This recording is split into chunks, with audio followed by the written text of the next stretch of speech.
देखिए हमारा जो मुख्य इसके लिए हमारा चयन हुआ है वो है शिक्षण, और शिक्षण को रोचक बनाना ही हमारा सबसे पहला ध्येय है। क्योंकि शिक्षण अगर रोचक नहीं होगा तो बच्चे इंटरेस्टेड नहीं होंगे तो ये जो बच्चों के ठहराव की समस्या है या आना आने की समस्या है या साफ सफाई से लाने की समस्या, बहुत समस्याएं जन्म ले लेंगी। रोचक शिक्षण के लिए आपको बच्चों के परिवेश से जुड़ी हुई आपको बच्चों के परिवेश से जुड़ी हुई जानकारी बहुत सहायक होगी। जैसे 2D, 3D, 2D आकृतियां जो है हमारी गणितीय आकृतियां हैं, और आकृतियां बच्चों को बहुत पसंद है। आप बच्चों से पूछिए कि बेटा गोल क्या होता है, वो बताएगा। ना बताया तो बताओ कि आपके रसोई में क्या क्या गोल है। बोले साहब थाली गोल है, तवा गोल है। बोले ठीक है, अच्छा ऐसा कुछ है? बोले हाँ साहब है। बोले क्या है? बेलन है। बेलन होता, बहुत सारे सामान है, कनस्तर होगा। तो हम बच्चों के पूर्ण ज्ञान से जोड़ते हुए आगे चलेंगे, और जो आकृतियों का क्षेत्र है वो विस्तृत हो जाता है आगे आने के बाद। आप कमरे में उससे पूछ सकते हैं कि बेटा ये जो आयत है ऐसा क्या है, ये क्या है? ये आयत है, ऐसा क्या क्या है कमरे में? वो बताएगा। सर ब्लैक बोर्ड है, सर व्हाइट बोर्ड है, सर चटाई है, सर कॉपी भी है मेरी, सर किताब भी है मेरी, बहुत सारी। और पता है क्या, जब हम बात करना शुरू करते हैं बच्चों से तो मैंने ये देखा कि जैसे मेरे दिमाग में 5, 7 या 10 शब्द होंगे, लेकिन जब बच्चे ऐसे ऐसे शब्द निकाल कर लाते हैं, जब ब्लैक बोर्ड लिखना शुरू करो बड़ा मजा आता है, क्योंकि हमारे दिमाग में निकल जो बच्चे ने बताया। तो निश्चित रूप से बच्चे के अंदर से हमें निकालना है, और जो बच्चे के अंदर निकलेगा, जैसे यहाँ पर बहुत सारे लोगों ने अपनी अपनी प्रतिक्रियाएं दी। मुझे लगता है कि सबके अलग अलग माइंड है। अभी मैं रास्ते में आ रहा था तो मैं एक बात सोच रहा था कि यार ऊपर वाले ने भी क्या दुनिया बनाई है, जिसे भी देखो वो अलग ही है, हर मामले में अलग है। और बिल्कुल सेम है। सेम कैसे है कि 2 आंखें हैं, 1 मुंह है, 2 हाथ है, 2 पैर हैं, बाकी उतना बड़ा 5.5 फीट का शरीर है, लेकिन इतने सब कुछ मिलान के बावजूद भी सब कुछ अलग है, सब कुछ अलग। ऐसे ही हर बच्चे की बनावट, रंग रूप, आकार प्रकार, बौद्धिक परिवेश सब कुछ अलग है, और उसके बाद हमें अपने परिवेश में ढालना है और बच्चों को पूर्व ज्ञान से जोड़ते हुए सिखाने का प्रयास करना है। धन्यवाद। बच्चों ये अपनी चार्ट पे चिपकाया है, क्या आपको इसकी जानकारी है? तो बच्चे चूरन की उसमें दुकान में देखते रहते हैं, ये रोज खूब रखते हैं और खूब अच्छी तरह जानते हैं। तो हम ये बच्चों से पूछ सकते हैं कि बच्चों ये नीचे वाला है ये क्या है?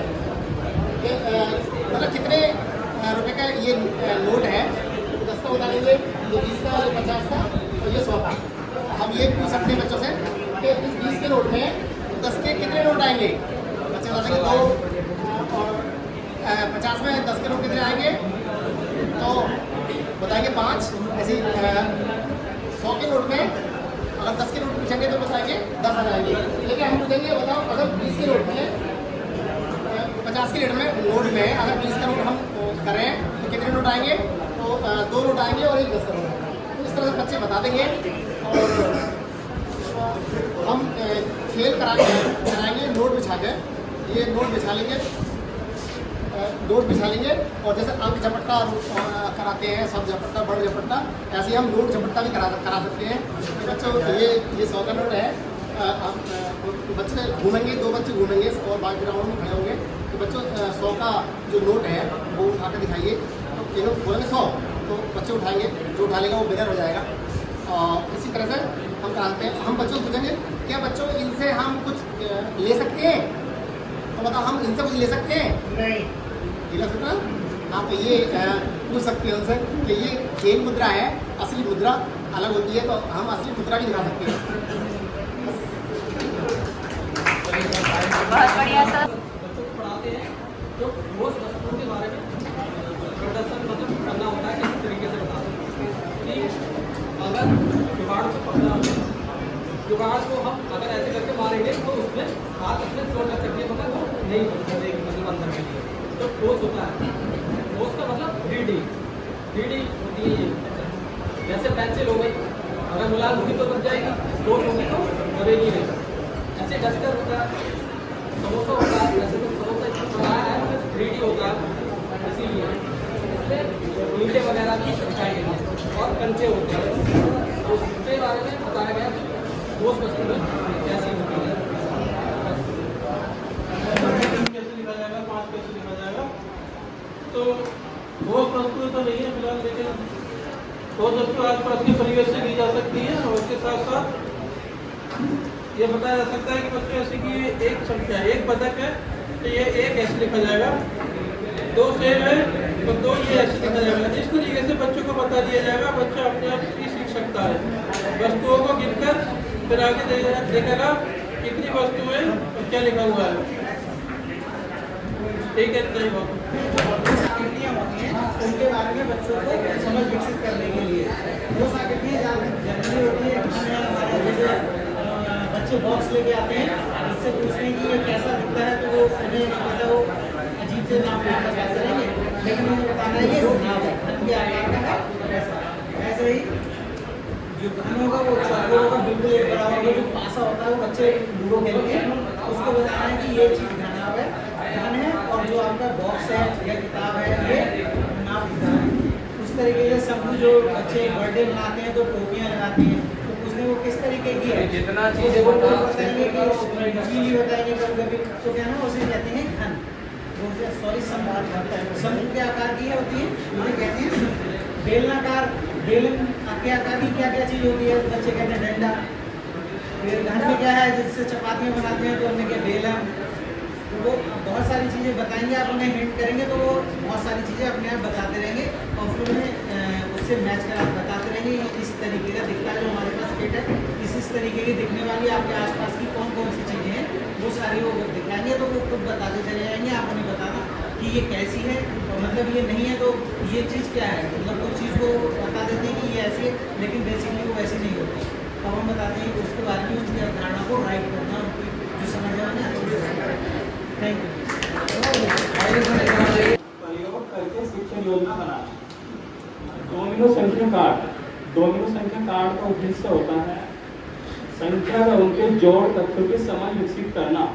जिसमें हमने 2 गतिविधियाँ लिखी हैं। एक गतिविधि है कड़ी निर्माण और दूसरी है कौन मेरे बराबर। जो डोमिनो संख्या कार्ड है हम उनकी सहायता से कड़ी निर्माण और 4-5 विधियाँ और हम उनको कर सकते हैं। दूसरा पॉइंट है स्टैम्पिंग पार्ट। स्टैम्पिंग पार्ट का उद्देश्य है आकृतियों की समझ विकसित करना, आयतन धारिता का अनुमान लगाना, पैटर्न की समझ विकसित करना। इसकी भी मुख्य 2 विधियाँ जो गतिविधियाँ हमने लिखी हैं, पैटर्न बनाना, डिजाइन बनाना। स्टैम्पिंग पार्ट की सहायता से हम कोई भी चार्ट वगैरह लेके उसकी बाउंड्री जो बना सकते हैं। तीसरा पॉइंट है स्थानीय मान कार्ड। इसका उद्देश्य है स्थानीय मान की समझ विकसित करना। गतिविधि है संख्या बनाओ, कौन बड़ा और कौन छोटा। ऐसे ही और गतिविधियाँ करा सकते हैं। आकृतियों का ज्ञान कराना।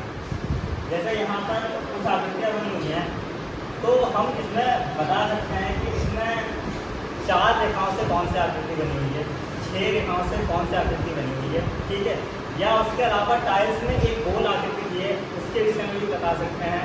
या हमारे आसपास बहुत सी ऐसी चीज़ें होती हैं जिसकी सहायता से हम उन्हें आकृतियों के बारे में ज्ञान करा सकते हैं। यहाँ पे हमने जो संख्या निर्माण के बारे में बताया है। जैसे हमने पहले यहाँ पे एक वर्ग बनाया है, फिर 6 आकृतियों की एक आकृति बनाई है, 6 रेखाओं की, जिसे हम षटभुज बोलते हैं। उसके बाद हमने एक गोल आकृति बनाई है। इसके बाद हमने नेक्स्ट आकृति फिर बनाई है 4 भुजाओं से। उसके बाद हमने दोबारा से दूसरी आकृति मतलब सेम आकृति बनाई है भुजा वर्ग। अब हम बच्चों से ये पूछना चाहते हैं कि ये बताओ कि इस आकृति का बाद नेक्स्ट आकृति क्या आएगी। तो बच्चे ने अगर से ठीक से ऑब्जर्व करा तो वो जरूर बता पाएगा कि इसके आगे हम जो है गोला बनाएंगे। ऐसे हमने नीचे कुछ 4 आकृतियाँ और बनाई हैं, जिसमें एक 4 भुजाओं की आकृति है, दूसरी भी 4 भुजाओं की आकृति है, और तीसरी 6 भुजाओं की आकृति है। उसके बाद एक गोल आकृति है। लेकिन हम उसमें बच्चे से ये पूछना चाहते हैं कि इन 4 आकृतियों में सबसे अलग कौन है। तो इसे भी अगर बच्चा ऑब्जर्व करे तो वो देख लेगा कि इसमें 3 आकृतियाँ तो रेखाओं से बनी है और एक आकृति जो है वो अलग बनी हुई है।